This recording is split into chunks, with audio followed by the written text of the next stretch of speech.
The Ship of Doom by M.A. Bennett, Chapter 4, 15th January 1894 at 12:15 p.m. It was a machine, made of brass and polished wood and bone-white ivory, set up on four wheels. It had two lamps at the front, and four little doors, and rails around the sides. Inside there was room enough for four souls, on comfortable bench-like seats upholstered in red velvet and set with gilt studs, like something you'd find in a drawing room. At the front of the train was a raised seat for the driver, set before a console with levers and labels and lights and a trio of ivory dials. It looked a little like the new trains on the Metropolitan Underground Railway, but about a quarter of a carriage long. The train rolled to the very center of the great 12-sided room, slowly and smoothly, crackling with forks of lightning as blue as a morpho butterfly, the wheels rolling either side of the meridian as if the copper line was a track. As soon as the train stopped, Luna discovered that the person who had been driving the contraption was almost as incredible as the machine itself.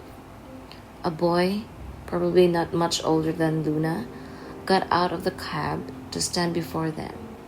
He was broad and strong, and he had blacker than black hair and bluer than blue eyes. But it was not so much his coloring that marked him out as his outfit.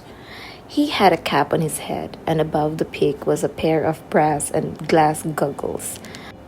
He wore shirt sleeves and a waistcoat like a laborer, and brown breeches tucked into boots that were more buckle than shoe leather. His buttons were cogs, and his belt a bicycle chain. He looked as if his clothes had been cobbled together using bits and pieces from his profession, little bits of iron found along the railways. Luna's eyes widened. The boy looked dangerous and adventurous and very capable. In fact, he couldn't have looked more different to Constantine with his delicate pallor and his well-tailored frock coat. But while Constantine did look like he fitted in with his company and this setting, this railway boy was earthly and tanned from a life obviously lived outdoors. He didn't look like he felt at home in a room at all. Luna was so fascinated by the newcomer that she hardly noticed that there was another, older fellow dressed very like him, pushing the strange machine from behind. He had a weather-beaten complexion but the same piercing blue eyes as the boy. Aunt Grace introduced the machine first. "This," she said, "is the time train."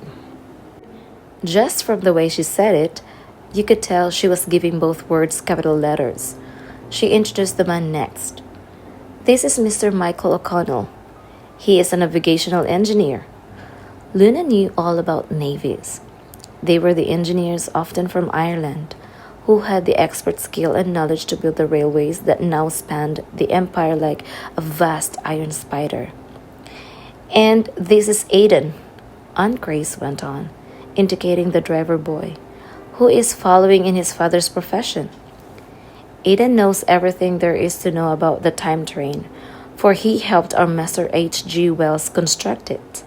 Didn't you, young man?" Aidan grinned an enormous grin. If Constantine had half a smile, Aidan had the rest of it, and then some. The boy touched the goggles in his cap, in deference to Aunt Grace. "To be sure, missus.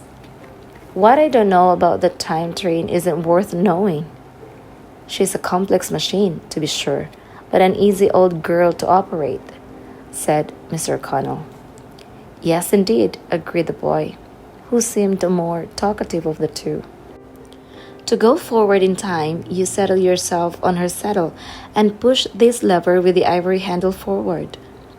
Luna noticed that, just like his father, he referred to the time train as she, just as people spoke about ships and pianos. Aidan pointed to the different bits of the contraption as he spoke.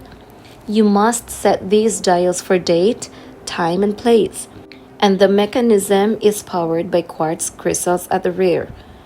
"Will it work?" asked Luna doubtfully.